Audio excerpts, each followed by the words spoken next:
Você já parou para pensar que, mesmo com mais de 2 bilhões de fiéis dirigindo preces à Virgem Maria todos os dias, a Bíblia guarda um silêncio absoluto sobre o momento mais humano da vida dela? É verdade. Nenhum evangelho, nenhuma carta apostólica e nenhum registro primitivo documenta como ela deixou este mundo. E é justamente nesse vácuo que a curiosidade bate forte, né? A gente cresce ouvindo uma narrativa pronta, mas a realidade histórica é muito mais densa e cheia de camadas que raramente são exploradas. Pode soar contraditório, mas a ausência de um relato oficial não significa que a história parou por aí. Na verdade, é exatamente nesse espaço em branco que se escondem segredos chocantes que estudiosos e tradições milenares debateram por séculos. E calma, não estou falando de teorias da conspiração ou ficção barata, estou falando de um propósito teológico e histórico que nos convida a olhar além do óbvio. O mistério não foi deixado de lado por acaso, ele foi preservado para que a figura da Mãe de Jesus Cristo transcenda o tempo e aponte diretamente para a ação de Deus na história. Então respira fundo, ajusta o áudio e vem comigo, porque nas próximas páginas vamos abrir textos antigos, cruzar tradições esquecidas e decifrar pistas que a igreja primitiva nunca apagou, só soube guardar com cuidado. Você vai entender por que os primeiros anos dela desafiam a lógica comum, como uma única frase no templo moldou décadas de angústia silenciosa e por que o destino final dela ainda gera debates acalorados entre especialistas. E tudo começa muito antes da Anunciação, numa história de infância tão incomum que vai mudar completamente a forma como você enxerga o começo dessa jornada. Prepara a mente, porque o primeiro segredo está prestes a entrar em cena. Primeiro segredo, a infância proibida. Muito antes de ser chamada de Virgem Maria, os textos antigos revelam uma criança entregue ao sagrado com apenas 3 anos. Seus pais cumpriram uma promessa e a deixaram sob os cuidados diretos dos sacerdotes no coração de Jerusalém. O detalhe que causa arrepios é que ela habitou a área mais restrita, onde só o sumo sacerdote pisava anualmente. Essa imersão total moldou um espírito voltado exclusivamente para o propósito divino desde a mais tenra infância. Parece roteiro de cinema, mas teólogos respeitados tratam o relato como registro histórico, não como fábula infantil. Dentro daquele isolamento, as tradições afirmam que anjos a sustentavam enquanto o mundo lá fora seguia em ritmo frenético. Essa separação não era punição, mas um treinamento meticuloso para carregar um peso que mudaria a humanidade. Padres da Igreja Antiga não liam isso como metáfora, e sim como explicação concreta para a calma dela diante do inexplicável. Quando a Bíblia narra o encontro com o mensageiro celestial, a entrega dela nasce de uma vida inteira já sintonizada com Deus. Compreender essa base revela por que tantos segredos chocantes sobre a Mãe de Jesus Cristo permanecem intocados pelo tempo. Essa formação extraordinária cria um contraste gritante com o que a maioria projeta sobre uma adolescente do primeiro século. Enquanto outras garotas focavam em arranjos matrimoniais, ela já vivia uma rotina de silêncio, estudo e serviço contínuo. Mas será que essa preparação avançada significa que a cronologia popular está errada sobre os anos dela naquela época? A resposta vai bagunçar algumas certezas que a gente repete há gerações sem nunca questionar a fundo. Prepara a mente, porque agora vamos desvendar a verdadeira idade dela no instante que dividiu a história em 2. Segundo segredo, a verdadeira idade de Maria. No judaísmo do primeiro século, a vida adulta começava muito antes do que imaginamos hoje. Meninas eram formalmente prometidas em casamento logo entre os 12 e 14 anos. Foi exatamente nessa janela que a Virgem Maria recebeu o anúncio que mudaria tudo.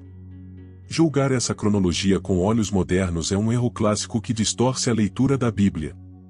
A expectativa de vida era curta e as responsabilidades familiares chegavam com passos acelerados. Enquanto isso, a tradição antiga descreve José como um viúvo maduro com filhos de outra união. Esse arranjo comum garantia proteção e estabilidade para a jovem que carregaria Jesus Cristo. A reação serena dela diante do sobrenatural faz sentido quando lembramos da infância no templo. Quem foi preparado por Deus desde os 3 anos não entra em pânico diante do inesperado. O propósito divino se encaixou perfeitamente na realidade cultural daquele período esquecido. Essa combinação de maturidade precoce e formação espiritual explica a força dela nos anos seguintes. Se você acha que uma adolescente moderna lidaria com a mesma tranquilidade, pense bem 2 vezes. O contexto histórico revela que a fé dela não era ingênua, mas forjada em experiências concretas. Mas essa juventude traz outra questão que poucos ousam investigar até o fundo com calma. O que aconteceu quando uma profecia antiga começou a pesar sobre os ombros dessa jovem mãe? Terceiro segredo. A profecia da espada. 40 dias após o nascimento de Jesus, no templo, um idoso chamado Simeão solta uma frase que ecoaria por décadas. Uma espada também traspassará a tua própria alma, disse ele, olhando nos olhos da Virgem Maria. Não era uma maldição, mas um alerta profético sobre o preço de carregar o Filho de Deus. Essa imagem cortante aparece na Bíblia como um dos segredos chocantes mais pessoais e silenciosos. Deus não poupou Maria de saber que o amor verdadeiro viria acompanhado de dor profunda. Ela guardou aquelas palavras no coração por mais de 30 anos, sem saber quando a lâmina cairia. Cada milagre, cada palavra de Jesus, cada passo público era um lembrete discreto daquela profecia pendente. Até que chegou o dia da cruz, onde ela permaneceu de pé, assistindo à agonia lenta do próprio filho. A espada não era de metal, mas de impotência, ver sofrer sem poder intervir, amar sem poder salvar. Teólogos sugerem que o cumprimento pode ter ido além, tocando também o momento final da própria mãe de Jesus Cristo. Essa profecia revela um propósito que vai além do sofrimento individual e aponta para algo coletivo. Maria não foi vítima passiva, mas testemunha ativa que escolheu permanecer onde doía mais. Se você acha que fé é apenas conforto, essa narrativa desafia qualquer visão superficial do cristianismo. Mas o que poucos percebem é que essa mesma mulher que carregou a espada no coração usou algo ainda mais surpreendente. Ela chegou a contradizer publicamente o próprio filho em um momento crucial, e é isso que vamos explorar agora. Quarto segredo. A mulher que contradisse Jesus. Nas bodas de Caná, quando o vinho acabou, foi a Virgem Maria quem notou o constrangimento social primeiro. Ela se aproxima de Jesus Cristo e diz simplesmente: "Deles não tem vinho", como quem espera uma solução imediata. A resposta dele parece dura: "De mulher, que tenho eu contigo? Minha hora ainda não chegou." Qualquer mãe ficaria chateada, mas ela faz algo que poucos ousariam: ignora a recusa aparente. Esse momento da Bíblia é um dos segredos chocantes que revelam uma Maria ativa, não passiva. Ela se vira para os servos e ordena com autoridade: "Façam tudo o que ele mandar", como se soubesse o final da história. Jesus, então, realiza seu primeiro milagre público, transformando água em vinho e inaugurando seu ministério. Será que ela tinha uma percepção profética que ia além do timing declarado pelo próprio filho? Essa interpretação sugere que o propósito divino às vezes se move através de pessoas que insistem quando tudo parece parado. Deus usa a persistência de uma mãe para acelerar o que estava marcado para outro momento. Essa cena desmonta a imagem de uma mulher silenciosa e submissa que muitos carregam sem questionar. Maria demonstra uma confiança inabalável no caráter de Jesus, mesmo quando as palavras dele pareciam distantes. Ela entendeu que o não aparente era, na verdade, um convite para crer além da lógica imediata. Mas depois desse destaque em Caná, algo estranho acontece: ela praticamente desaparece dos registros. Por que a mãe de Jesus Cristo some quase completamente dos evangelhos após esse episódio decisivo? Quinto segredo. O desaparecimento. Depois do brilho de Caná, a Virgem Maria praticamente some das páginas da Bíblia de forma surpreendente.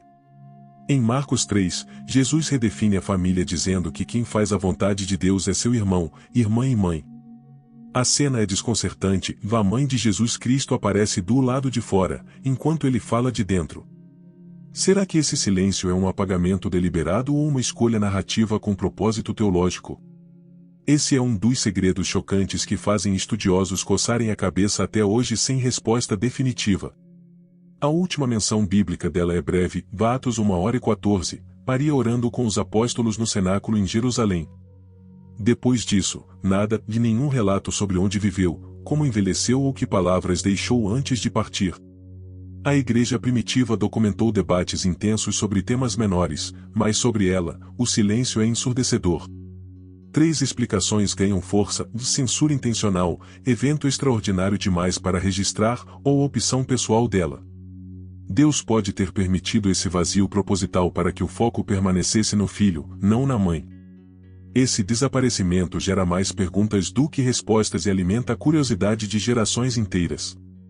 Se você espera um desfecho cronológico tradicional, vai se frustrar, a história dela não segue roteiros comuns. Mas esse vácuo não significa abandono, pelo contrário, pode ser a chave para entender o que vem a seguir. Porque mesmo sumindo dos textos, Maria reaparece de forma dramática no momento mais crucial de todos. E é na cruz, nas últimas horas de Jesus, que ela recebe uma promessa que mudaria seu destino para sempre. Sexto segredo. A última promessa. Na cruz, entre dor e agonia, Jesus Cristo faz algo que poucos notam com a devida atenção. Ele olha para a Virgem Maria e diz: "E mulher, eis o teu filho", apontando para o discípulo amado. Em seguida, fala a João: "Eis a tua mãe", criando um novo laço familiar que transcende o sangue. Esse momento da Bíblia não é apenas emocional, é um ato teológico com propósito eterno. Deus estava redefinindo a família, e Maria se tornava a mãe espiritual de toda a humanidade. João a leva para sua casa, mas aqui surge uma pergunta histórica que divide tradições milenares. Para onde exatamente ele levou a mãe de Jesus Cristo após aquele dia marcado pelo sofrimento? A tradição ortodoxa afirma que ela permaneceu em Jerusalém, perto dos lugares santos. Já a tradição católica aponta para Éfeso, na atual Turquia, onde João teria se estabelecido.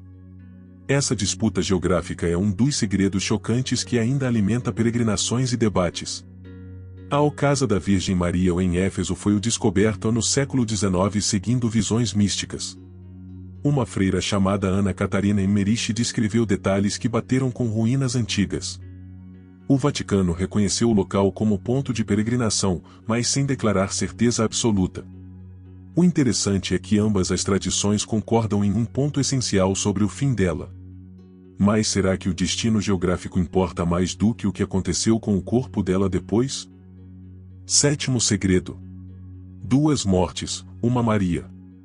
Duas tradições milenares contam finais diferentes para a Virgem Maria, e ambas reivindicam autoridade histórica. A tradição ortodoxa, centrada em Jerusalém, fala em dormição ou ela adormece em paz, cercada pelos apóstolos. Já a tradição católica, ligada a Éfeso e ao Ocidente, enfatiza a assunção ou elevação corporal ao céu. Essa divergência é um dos segredos chocantes que poucos fiéis conhecem a fundo, mas que revela riquezas teológicas. Deus parece ter permitido que duas narrativas coexistissem para enriquecer, e não dividir, a devoção universal. Na versão ortodoxa, todos os 12 apóstolos são transportados miraculosamente para estar com ela no fim. Jesus desce com anjos para receber a alma de Maria, representada como uma pequena figura envolta em panos. 3 dias depois, o túmulo está vazio, só restam flores e um aroma suave que desafia explicações naturais. Já o dogma católico de 1950, proclamado por Pio XII, usa linguagem deliberadamente ambígua sobre a morte.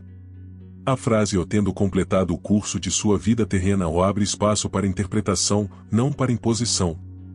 Essa ambiguidade proposital convida à contemplação, não à disputa teológica estéril ou ao radicalismo. Se você busca uma resposta única e fechada, vai se frustrar, o mistério faz parte do propósito divino. Mas há um ponto de concordância absoluta entre ortodoxos e católicos que muda completamente a perspectiva. O corpo da mãe de Jesus Cristo não está mais na Terra, e isso é celebrado por bilhões em 15 de agosto. Agora, prepare-se, vamos descer fisicamente até o local que guarda uma das provas mais intrigantes dessa história. Oitavo segredo. O túmulo vazio. No Vale do Cédron, em Jerusalém, existe um local subterrâneo acessado por 47 degraus desgastados pelo tempo. É a igreja do túmulo da Virgem Maria, venerada continuamente desde o século IV por peregrinos de todas as tradições. O sepulcro é pequeno, escavado na rocha viva, com pedra polida por séculos de mãos que buscavam tocar o sagrado. Segundo a tradição, após 3 dias do sepultamento, os apóstolos encontraram o local vazio, só com roupas e aroma de flores. Esse paralelo intencional com a ressurreição de Jesus Cristo é um dos segredos chocantes que fortalecem a fé na Assunção. O detalhe que causa arrepios é que Éfeso também reivindica um local de sepultura, gerando duas ou tumbas vazias ou para uma só pessoa. Como pode haver dois túmulos vazios para a mãe de Jesus Cristo? A resposta está no que ambos os locais proclamam em silêncio. Não importa a geografia, o ponto de concordância entre ortodoxos e católicos é que o corpo de Maria não está mais na terra. Deus usou a ambiguidade territorial para destacar uma verdade teológica maior: a vitória sobre a morte transcende coordenadas humanas. A Bíblia pode não registrar o evento, mas a pedra gasta pelo tempo grita uma mensagem que ecoa por milênios. Esse túmulo vazio não é apenas um artefato histórico, é um convite para crer no impossível com olhos de criança. Se você visitar Jerusalém e descer aqueles degraus, vai sentir algo que livros não conseguem transmitir: presença. Mas será que a ausência física significa que a história dela terminou ali, ou que algo maior estava apenas começando? A resposta está escondida em textos que a Igreja nunca declarou canônicos, mas que moldaram profundamente a devoção popular. Prepare o coração, porque agora vamos abrir os livros proibidos que guardam narrativas surpreendentes sobre a partida dela. Nono segredo. Os livros proibidos de Maria. Entre os séculos IV e V, surgiram narrativas fascinantes sobre a partida da Virgem Maria em línguas como grego, siríaco e copta. Esses textos apócrifos, nunca declarados canônicos, baseiam-se em tradições orais que podem vir da primeira geração cristã. Elementos recorrentes aparecem: Gabriel retorna para anunciar a partida dela e entrega um ramo direto do paraíso. Maria pede para ver os apóstolos, e todos são transportados miraculosamente, inclusive Tomé, que chega atrasado de novo. Esses segredos chocantes revelam uma devoção antiga que a Bíblia não registrou, mas que o povo preservou com carinho. Após o sepultamento, os relatos contam que o túmulo foi encontrado vazio, com roupas funerárias e aroma sobrenatural de flores. Jesus desce com anjos para receber a alma de Maria, representada na arte ortodoxa como uma pequena figura envolta em panos. A Igreja nunca adotou esses livros como escritura, mas absorveu suas narrativas nas festas da Dormição e Assunção. Deus parece ter permitido que essas histórias circulassem para enriquecer a compreensão do propósito sem impor dogmas rígidos. As variações entre versões sugerem um núcleo histórico real, mesmo com detalhes que divergem entre Oriente e Ocidente. Esses textos proibidos não são ameaças à fé, são janelas para entender como os primeiros cristãos veneravam a mãe de Jesus Cristo. Se você acha que só a Bíblia importa, perdeu a riqueza de como a tradição oral moldou a espiritualidade de milhões. O mistério não enfraquece a verdade, pelo contrário, convida a uma busca mais profunda e pessoal pelo sagrado. Mas há uma questão teológica ainda mais espinhosa que esses livros tentam resolver sem consenso definitivo. Se Maria foi preservada do pecado original, a morte teria algum direito sobre ela? É isso que vamos explorar agora. 10º segredo. A mulher que não podia morrer. Em 1854, a Igreja proclamou um dogma que mudou tudo: a Virgem Maria foi preservada do pecado original desde a concepção. Na teologia cristã, a morte entrou no mundo como consequência direta do pecado, conforme narra o Gênesis na Bíblia. Aqui surge um dilema fascinante: se ela era imaculada, a morte teria algum direito legal sobre essa mulher extraordinária? Esse é um dos segredos chocantes que divide teólogos em debates intensos, sem uma resposta única e confortável. Deus parece ter criado um mistério proposital onde a lógica humana tropeça, mas a fé encontra espaço para crescer. As posições divergem radicalmente: alguns defendem que ela morreu voluntariamente, como Jesus Cristo, para compartilhar nosso sofrimento. Outros argumentam que ela não podia morrer, pois a morte não tinha autoridade sobre um ser preservado desde o início. Já a tradição ortodoxa fala em um adormecimento ou um sono profundo que não seria morte teológica plena, mas trânsito glorioso. O Vaticano, em 1950, assumiu a Assunção, mas deixou a questão da morte deliberadamente em aberto, sem fechar a porta. Essa ambiguidade não é falha, é convite para contemplar um propósito que vai além das nossas categorias limitadas. Epifânio de Salamina, no século IV, admitiu com honestidade rara: e não encontrei registros confiáveis sobre sua morte. Se você espera uma resposta de manual, vai se frustrar. O silêncio aqui é mais eloquente que qualquer explicação pronta. Mas será que a ausência de um registro é um problema, ou a chave para entender algo maior sobre o plano de Deus? A resposta final não está em provar um fato histórico, mas em abraçar o mistério que transforma perguntas em adoração. E é exatamente isso que vamos explorar na conclusão, porque o silêncio sobre o fim dela pode ser a mensagem mais poderosa de todas. Chegamos ao fim dessa jornada, mas o mistério da Virgem Maria não termina aqui, ele continua pulsando no seu coração.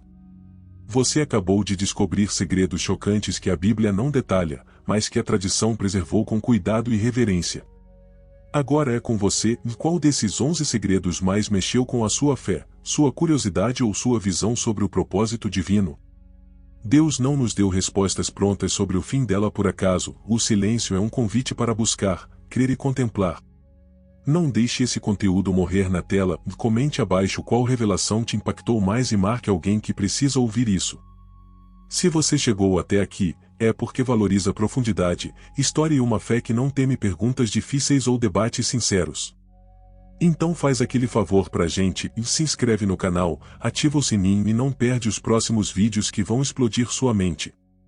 A cada semana, trazemos narrativas sobre Jesus Cristo, Deus e mistérios que a maioria ignora, mas que transformam vidas. Urgência real, o próximo vídeo já está sendo produzido e você não vai querer ficar de fora dessa conversa que vai além do óbvio. Compartilhe esse vídeo agora mesmo, porque quanto mais gente refletir sobre esses segredos, mais rica fica a nossa busca pelo sagrado. Maria disse o sim a Deus sem ter todas as respostas, e carregou uma espada no coração por décadas sem perder a esperança. Se ela conseguiu confiar no escuro, por que a gente não consegue dar esse passo de fé mesmo sem ver o caminho inteiro?